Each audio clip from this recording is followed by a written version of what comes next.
I'm a wedding photographer. Your job exists because of love. I leave every wedding on cloud nine. It makes me so happy to see other people so happy. The love is definitely transcending through me. It's a wonderful profession to have. I get to hang out with people on the best day of their life. It's really easy for me to keep the timeline flowing, but letting them have fun. You don't want them feeling stressed like, oh my God, we're 10 minutes behind schedule. My daughter no longer asks me if I can do something. She's like, hey mom, can you set an alarm to remember? If it is something that I simply cannot forget, there will be an alarm set and I will literally put the Post-it on my keyboard, so there's no way. Like, I have to address it. There's only one thing on your to-do list. What are you waiting for?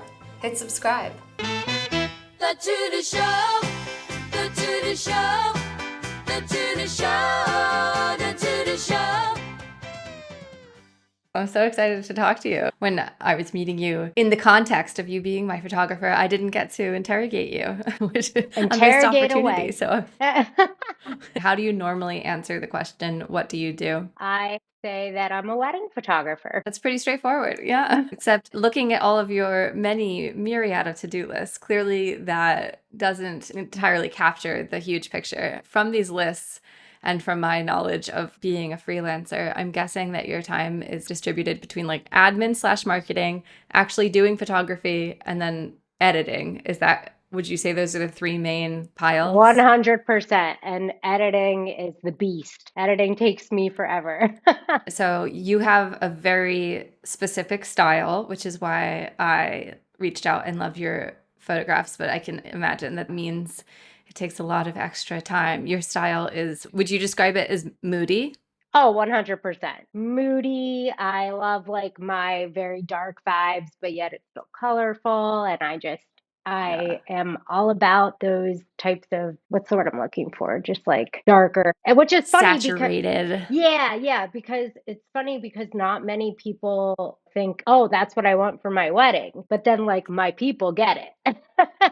Yeah. I mean, I think a lot of people, they probably don't know. They just see a photograph and then they're like, whoa, this gives me a different feeling than other photographs. And that's all they need to really know. That is what I'm told, which is like such a compliment. So that's awesome. This is like a Valentine's themed month, February, or like romance themed. Do you have any thoughts of like your job exists because of love, or like do you reflect on the love of it all often? I cannot tell you how many times I'm like, oh my God, they are so in love. It's so sweet.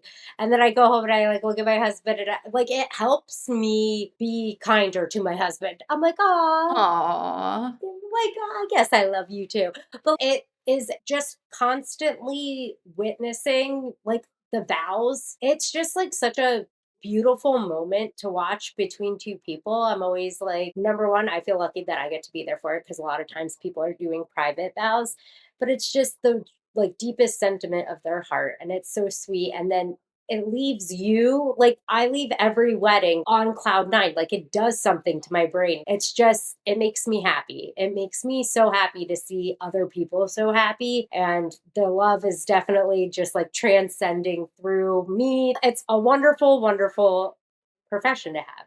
Get to watch love. That was such a beautiful answer. Oh, thanks. I don't know where to start. I have so many, I guess. I'm okay, sorry. I was some- like, I don't know what to, this is my brain. I got No, I diagnosed love it. with ADHD like a little over a year ago. And I'm like, yeah, that tracks. So it's just like chaos, but it's like incredibly organized chaos, if that makes sense. Yeah, absolutely. Well, one of the big things I did before I launched this podcast, I did a lot of research to make a lead magnet of an ebook and a quiz to find out what is your to-do list archetype. And I wrote like 100-page ebook all about the different archetypes, but I really learned a lot. And well, maybe I won't spoil it, and you have to go take the quiz. It only takes like 5 minutes, but you're very clearly a specific to-do list archetype from what I can see. I will take it right after.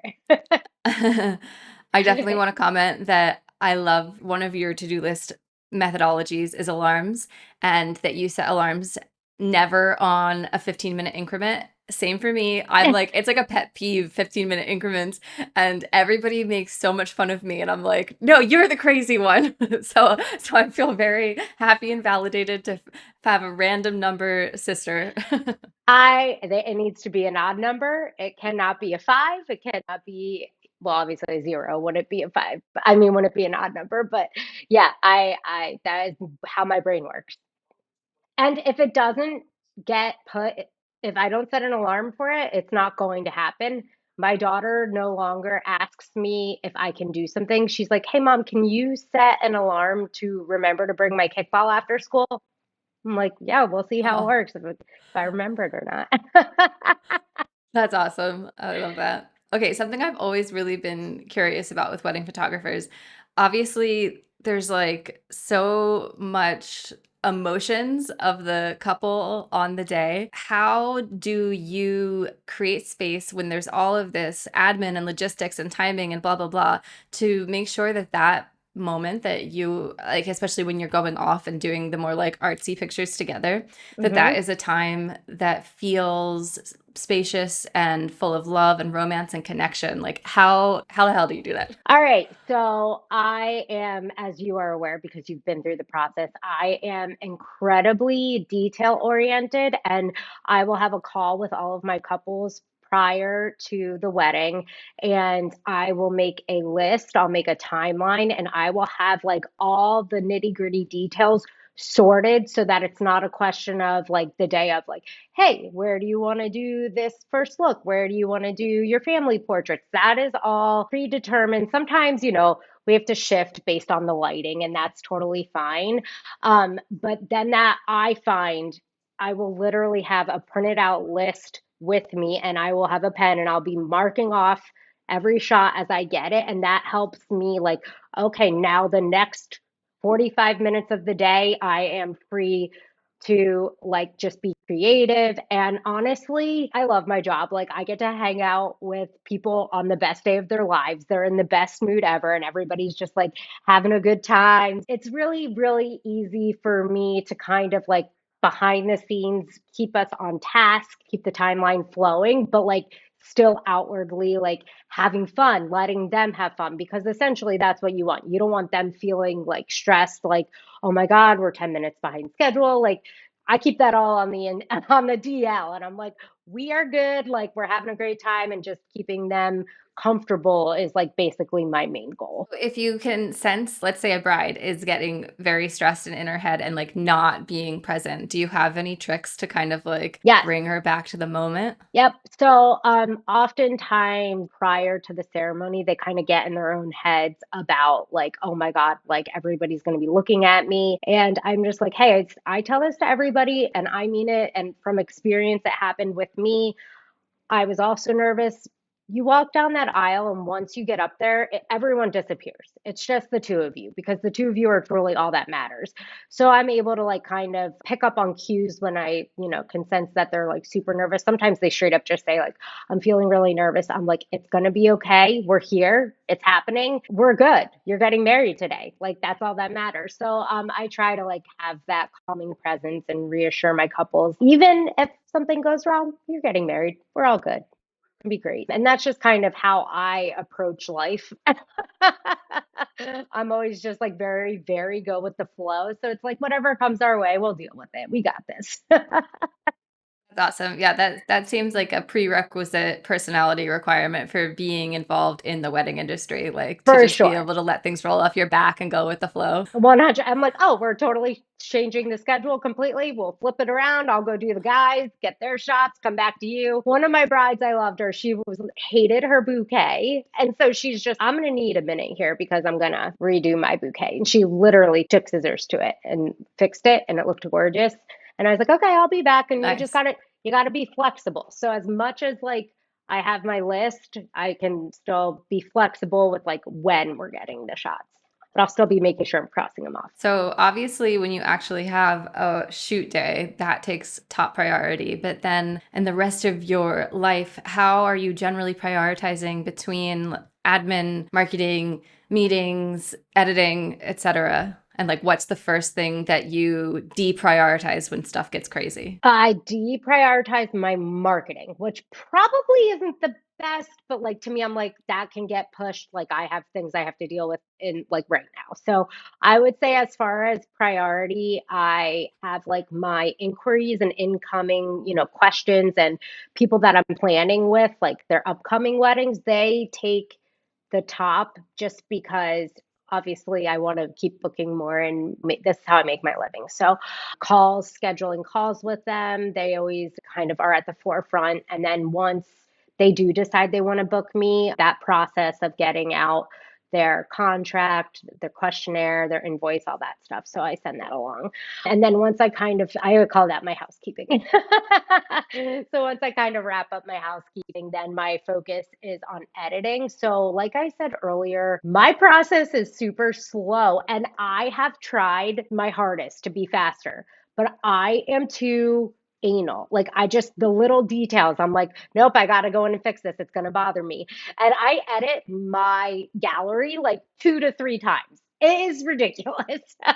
But I go through and I do my initial edit and then I go through and make sure it all looks cohesive. And I'm like, and I'll fix little things here and there. And then I upload it. And sometimes I end up going and literally redoing some of them after I've already uploaded and then re-uploading. So it is chaos, but it's how I am. It's how I, give the client my brand. It's my dark, moody, atmospheric type of photo. And that's just how I get there. Is it satisfying? Like, does it feel like putting together a jigsaw puzzle for you? When I finally, like for the umpteenth time, scroll through my gallery and feel confident, and I'm like, all right, I'm going to finally send it.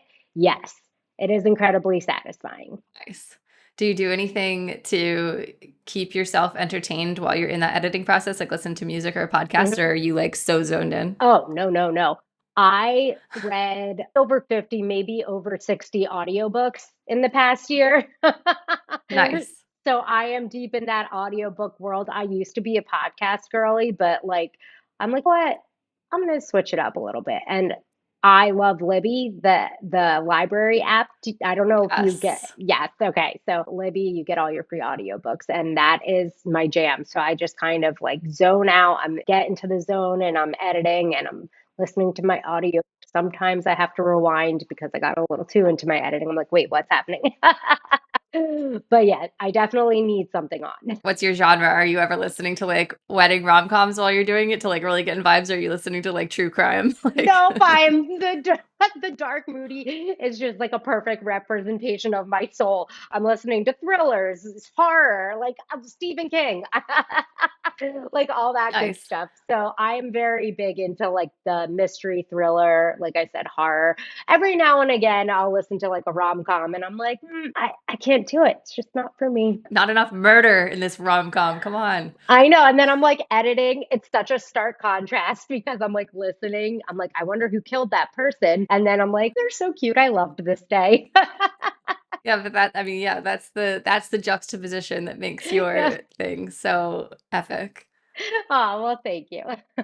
So I like that you have one of your to-do list categories is slow season shit. When you're like in the midst of high season, are you already mentally making that list or physically writing that list of like, I'll get to this in 4 months type thing? Yep, Or it's like something like, oh, I should do that. And I'm like, that's low season. So I will literally just add it to that list. And as you can see, I have not tackled much on it. So basically, that's once I finish all of my galleries and everything has been sent out, and I have like even a smidgen of time before my next shoot, then that's what I'm tackling. all right, well, let's go through the slow season shit list. All So you righty.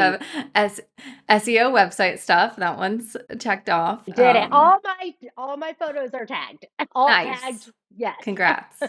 Thank you. Very impressive. And then you have update site. Is that like everything or is that past shoots you've done? I did like a full revamp. So I just wasn't Oh, digging my nice. site anymore. So yeah, so it is updated. Unfortunately, the platform that I use is called Pixie. It was just like I had this whole site designed and then it was like I was about to publish it and it was like, oh, by the way, this like restarts your SEO. And by the grace of some higher What? power, I know. And by the grace of some higher power, my like most on my form it says, "How did you find me?" And my most selected form of how they find me is Google. So I didn't want to mess with that. So I just did what I Yeah. could with the limitations of like my old template, but I'm actually quite happy with it. I think it came out really nice. Nice. Congratulations. Happy to hear Thanks. that. Uh, next, you have blog. What goes on the Blog. blog? So I have to blog like all of my weddings. So what I do is I shoot the weddings, I edit them, I send them off right to the next wedding or next engagement session, whatever it might be. And I don't take a breath to post about it on my website. So within my site, I have blogs and it kind of shows the most recent weddings. And I think that that is what drives a lot of my SEO, which gets me these inquiries. So I should be prioritizing it. But I'm just like, yeah, I'll do that later. So just kind of putting it all out there so people can see the newest and greatest. I mean, yeah, you do have a pretty big backlog, so I it's know. It's crazy. a lot to look at. Then you have email vendors gallery. Okay, so that's another thing. In order for me to like get my name out there, a lot of times I call them my frienders. Like if I'm at a wedding and I love the flowers, I always get like a list of the names of the vendors for my couple, and I'll just kind of shoot them like, "Hey, I shot this wedding that you did the florals for. They looked gorgeous. Here are my photos. Feel free to post and tag me." So it's just kind of like a little freebie for all the people that I love working with, and then hopefully through them more people will see my work. Nice. That's awesome. Then Yeah, you have make reels slash schedule. I'm sure you're doing some of that in high season as well. barely. Oh my gosh, it's been terrible. But yes, I have been told by my brides that I need to include more of myself on my Instagram, and I'm terrible at it. There's a reason I'm behind the camera, so I'm just like, okay, I will start doing it, and then I'll be like good for a little bit, and then it'll just completely drop off. So like right now, I think the last time I even posted a reel was like 2 weeks ago, maybe. Like I'm really bad at it.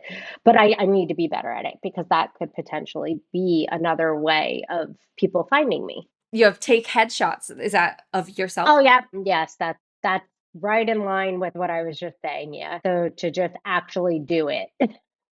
Because my that I use the most is like probably 3 or 4 years old, and I'm like, oh, I am a photographer. I should probably take some headshots of Are myself. you gonna be the one taking them? Yeah, I usually do. Either that or Okay. me and a photographer friend will do a little like swapsy business. Swap. Nice. Mhm. All right. Then you have add social media section to contract. I did that. That's just because when people Nice. post my photos and they don't tag me, I'm like, dang it, that's a missed opportunity. It was just that saying, please tag me, please don't use filters. Oh yeah. Don't use That is a filters. How dare you photographer use no-no. filters? I know. After all my many, many edits. Yeah, that's crazy. That's so rude. Come on, people. Yeah, I know. Like I really put a lot of time into that. Please don't cover it up with like some magenta thing. Yeah, my goodness. All right, then you have call fidelity. Oh yeah, that's just this isn't even business related. It's just I have to remember to actually get because I have like a 401k from an old job that I have to remember to get put into my proper savings. That's boring. Nice. And then I like you have taxes in all capital letters, exclamation point, and sad face emoji. Taxes are the bane of my existence. I hate taxes. I do not know why my entire family's taxes, which is just like my nuclear family, like me and my husband, but like they fall on me and it stresses me out. I have a CPA, thank God, and I love them. And they just kind of do it, but like gathering all the info and like going back, it's chaotic for me. Honestly, my whole adult life, I've been going between normal job and freelancing slash entrepreneurship. And the main thing that brings me back to a normal job is like, I just need a year to not deal with the fucking taxes. Like to just It, just just click a few buttons and have it be easy. I can't. Like so I like get a it. reminder you forgot to pay your quarterly sales taxes. And I'm like, wait, I paid them. And then I was like, oh no, I paid the court. I have like 4 quarterly tax payments that I have to make. And I completely forgot the sales. I was like, oops. sorry about that, IRS, here you go. But it's just frustrating. I mean, I'm very like, every time that I get paid, I put money aside and I have like a like fund.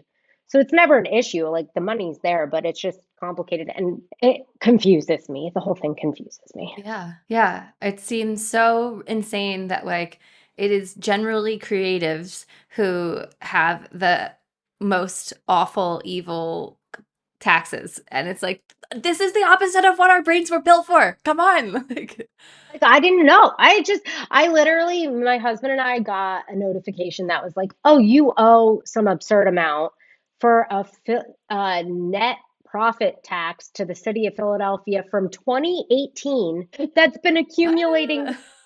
penalties." And I'm like, "Wait, I didn't even know. Like I didn't that was before I had my CPA and I did I paid for the peace of mind, whatever." So I'm like, "Oh, I'm good. I wasn't Nope. good." So we'll see. To be determined. We have a court date coming up. That's fun. Oh my God. That's But uh, you're right. It's like the creative mind isn't meant like we just can't. I at least I can't. I cannot figure it out. yeah. No, I feel you. I'm not a Yeah. math. Math is not my jam. Yep. Yep. So I understand the sad face. It's always sad. All right, next you have make welcome guide. Oh yeah, that's just something that I thought would be helpful because I have on my website like tips and tricks page where it's like if my couples want, they can go on and I have like little just like when the florals should arrive, don't go last for your hair and makeup because I only need you for the first look. And like just like little things that, because I've been doing this so long, like I've learned. And I want to create like a little welcome guide that sends like all that info straight to them instead of like having them have to seek it out. Yeah, Very reasonable. trying to make it more Next you convenient. have make preferred vendor list on site. Is that for your frienders? Yes, my frienders. Yes, my because I get the same question all the time. It's like, do you have videographers that you like to work with? Do you know like a really great florist in the area? So I just want to be able to make it easy on myself. Be like, here's my preferred vendor list. Everything's right there for you. It's all the people that like I Nice. get along well with and like do beautiful work. So I just have like this like little group of people that I love to work with. Aw, that's lovely. All right, next I'll move to your post-its that are live on your computer, your desktop. Oh Lord. Okay, you have cancel Audible again with an exclamation point. And is that because you're all about Libby? Don't need to be Oh, spending. yep, All right, nice. sure is. And then you have send gen lists. What's Yeah, that? because I literally kept being like, oh my God, I keep forgetting I have to send her the list. And then I wasn't remembering. So that went up there and I did it the next day. My post-its are effective. I haven't canceled Nice. Audible. Some are effective. So are post-its and alarms, those are the ones where it's like you're really applying the urgency? Yeah, I'd say so because it's right there. If it is something that I simply cannot forget, there will be an alarm set and I will literally put the post-it on my keyboard so there's like no way. Like I have to address it. Nice. That's very clever. Then you have a post-it of different stuff to send to vendors. So just like various Yeah, that's just follow-ups. same as like the slow season stuff. Nice.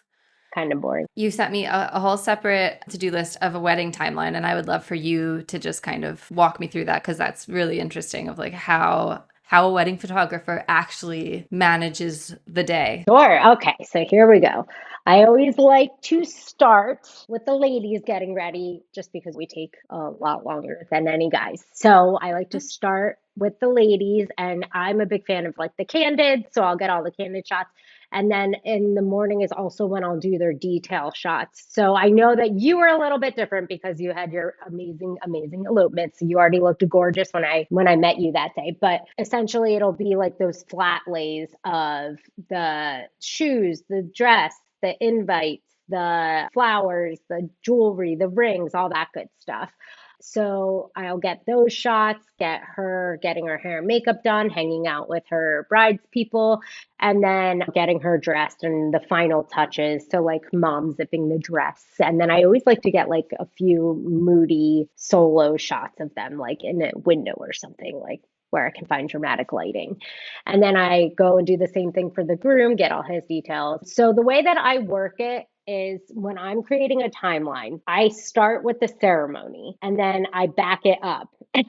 That's just the way my brain processes it. So I'm like, all right, here's the ceremony time. This is like we gotta go. So after that, I'll have, okay, a half hour before that, we're ending photos, half hour before that. So I kind of backtrack. Half hour before that, we'll do the family photos. Half hour before that, we'll do the wedding party photos. Half hour before that, we'll do the couple photos. I personally feel are the most important of the day, the shots of just the two of you. And then those morning shots that I kind of was just saying. So I really like kind of like backtrack that way. And then I go from the ceremony down and try to make sure that wherever my coverage ends, that I'm getting enough of the reception. Like I'm not missing any big moments like the cake cutting or parent dance. And DJs are really wonderful because they truly are like the timekeeper of the reception. So they'll oftentimes work with me if the schedule gets pushed back a bit and I'm like, oh no, I'm out of here in a half hour. They're like, all right, let's do mother son dance now. And so that's always vendors. They're great. Having worked in the same area for a long time, I see the wedding you sent me is at Terrain. I'm assuming that's a venue that you have repeat instances of. What's the difference in how you're thinking about shots when it's somewhere you've been to before versus a whole new location? That is a great question. And I'm glad you asked that because oftentimes people are seeking somebody who has shot at that venue before. I personally feel like, and this is probably an unpopular opinion, but I feel like it's almost better for photographers when they're there for the first time because like some of the locations that I've been to a million times, the shots are so redundant. I'm like, I've had them on this staircase in this pose because I have like certain poses that I love. I'm like, I've had them do this so many times. I'm not even like, I'm going to bypass it and do something different when maybe they wanted that like very significant staircase shot. I mean, if they specified they want it, I would of course take it. But like things like that, like you see with a fresh set of eyes, I always look up the venues prior anyway, so I have like a good sense of what I'm going to be dealing with. But like I love shooting at a venue for the first time. It's all new, it's exciting. Oh, let's check this out. And to me, it kind of adds more creativity to it. Are there some repeat venues that are a little more fun than others? I would imagine Terrain has enough little different variety spots, and they're always changing their displays, so that makes it Yes, slightly less boring. terrain is amazing. I've actually only shot, I think, two weddings there, but it's called Pocono Oh, Palms. And I love that venue. I just think it's so cool. So there's like certain ones that it just kind of leans into that like dark, moody vibe, and I'm eating it up. I'd love to know what doesn't make it to the list, but something you do every day or every week or whatever to keep yourself supported and sane and balanced. Coffee. That was such a fast. Coffee. Give me all the coffee in the world. I drink an absurd amount. I will take breaks. I think that it's essential because if I realize I've been doing this so long, I realize that if I'm editing hour after hour after hour after hour, like it almost becomes like I'm too into it. And then like the next day I'll come back and I'll be like, oh my God, like these are too like yellow or these are too blah blah blah. So like I almost am hurting myself by not giving myself a break to literally walk away and come back. You don't have that much mom related stuff on all of your lists. How are you managing all your mom admin? All the mom stuff goes on the Google Calendar. So it's like Oh, every okay. like tomorrow is wear weird sock day, which it literally is. And then I get my alarms out. I have my alarm for make sure the girls wear weird socks. What a good Yeah, day. yeah. So that is basically my method. All mom related activities go on the Google Calendar. So my Google Calendar is like pretty much my life. If it's not on there, I will forget about it. And then if you are really forgetting about it, then it turns into a post-it or an alarm. Multiple backups. I know myself. I told Very you I was a wise. hot mess. I was like, I don't know, Jen, I'm a hot mess over here. I love it. No, again, I'm very excited for you to take my 5-minute quiz because you are like 100% by definition this one archetype, and not at all I'm a hot mess. excited. When I first had the idea for this podcast, I was really thinking like, oh, I want to like learn stuff so I can steal systems from people and level up. But honestly, after maybe 20 interviews now, it's like almost the opposite of just it feels like it's become more of like a self-love podcast. And like that's kind of the experience, learning that everybody has such different systems and that different things work for different people, and there's no one right way to do things, and that whatever the way you do things is like beautiful and amazing, and there's just so much Yeah. acceptance. Exactly. Whatever works for everybody, right? Yeah. All right, final question. If you could see anybody's to-do list, whether that be a specific person or a job title, whose to-do list would you most like to see? Taylor Swift. Taylor Swift during which phase of her life? Because she's Mid-Eras tour. okay.